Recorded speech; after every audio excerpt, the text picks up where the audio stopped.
Gusto nyo ba ng masarap at matipid na ulam? Aba, tara, samahan nyo ako. At ako'y magluluto niyan. Tingnan nyo naman, no? Napakasarap naman talaga.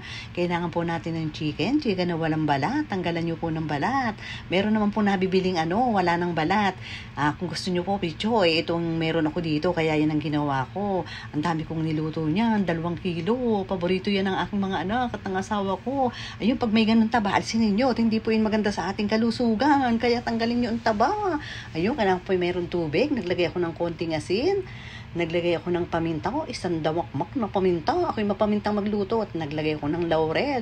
Malit lang nilagay ko. Kung gusto niyo naman ng malasa, ay lagyan nyo ng ilang piraso. Binasa sa inyo kung anong gusto ninyo. Yeah, ayan. Nagdagdag po ako ng tubig para hanggang doon sa ibabaw ay may tubig at talaga namang yung lasa niya ay tumalab doon. Then naglagay ko ng sibuyas at may sibuyas. Di syempre kasama yung asawa niya, yung bawang. At yan na, takpan natin at ating pakuluin. Pagka ganyan kumukulo na, palagi nyo pong titingnan at ang manok po'y madaling lumambot, kaya palagi nyo titingnan. At pagka malambot na, di yan natin ang ganyan, strips natin na pag ganyan, himay-himay natin ganyan.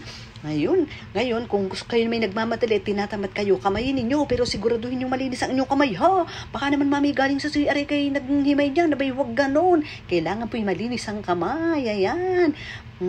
Then, ayan, tignan nyo naman 1 damukan. At pag nahimayin ng ganyan, ay di syempre, atin ang igigisa-gisa yan.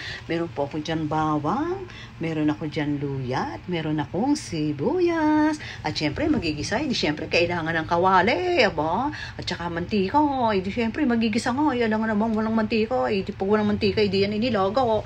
Ayun, gisa-gisa, painitin yung mantika. At pag mainit na yung mantika, ay ilagay natin ang luya. Unahin po natin ang luya. Para naman po lumabas-labas yung lasa dyan. Tsaka kailangan po yung mga maprito-prito yung luya. Yan. Kaya talagang bago nyo isunod yung bawang, kailangan po tingnan nyo mabuti kung talagang parang siya pritong-prito na. Kagaya niya. Basta kailangan pritong-prito para mas masarap. At parang pag pritong-prito na, ilagay nyo yung bawang. Maganda po, maraming bawang kayong ilalagay para mas masarap. Ayan. At yung bawang po, kailangan naman po ma-brown din bago nyo ilalagay yung ma-brown yung bawang bago nyo ilagay yung sibuyas. Ayan, ako po, yan po ang bango-bango na. Amoy na sa kapitbahay ang amoy. Talaga naman napakabango. Ayun. Then, isunod na natin ang sibuyas. Kailangan po ang sibuyas ipritong-prito din, ha. Baka naman yan imamihilo kayong sibuyas sa inilagay nyo ang manok. Ay, wag ganon. Ayan, tapos ilagay na natin ang 1 damukal na chicken. Ayan. Ito po, kaya po marami akong ginawa. Pag sa umaga po, sa breakfast po, abay, napakasarap po niyan. At saka pag medyo tinatamad kayo magluto, abay, meron po kayong stock. Ari po yung napakatipid ulamin. Promise, subukan nyo. Masarap na. Matipid pa. Then, naglagay po ako doon ng toyo. Yan, tansya-tansya lang po. Abay, sabi nga nila, pag magaling ka magluto, hindi na kailangan ng sukat-sukat. Tansya-tansya lang po. Ayan. Then, naglagay po ako dyan ng seasoning. Ayan, naglagay ako ng oyster sauce, ayan, pampadasa. Yan ang hindi pwedeng mawala sa kusina ni Beth, yung oyster sauce, ayan. Halo-halo lang para mabalansi yung kulay. Kailangan ibalansi yung kulay. At paghalo ng ganyan, abay, naglagay na naman ako ng paminta. Abay, talagang kahit ano niluluto ko, yung mapaminta ako. Ito po yung maganda sa health natin, yung paminta.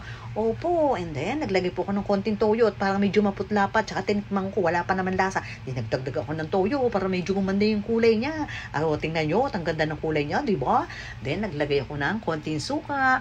Konti lang ang nilagay ko para lang matagal siya mapanis at tsaka medyo may pagka-adobo yung dating niya. Tingnan nyo naman, napakaganda na ng kulay. At naglagay po ako ng kaunting asukal. Ayan. And then, halu-haluin nyo po. Halo-halong ganyan. Halo-halo. At pag yun parang napiprito-prito na, ayun, malapit ng hanguin, ay nilagyan nyo yan. Yan, naglagay po ako ng butter. Yan, konti lang po ang nilagay ko. Tayo namin ng mamantika. Ngayon, kung gusto nyo ng mas masarap, damihan nyo ang lagay nyo. Talaga naman pong mas masarap talaga siya. Yan, talagang sinasabi ko sa inyo, napakasarap niyan. Tara, titikman na natin. Thank you for watching. Follow for more.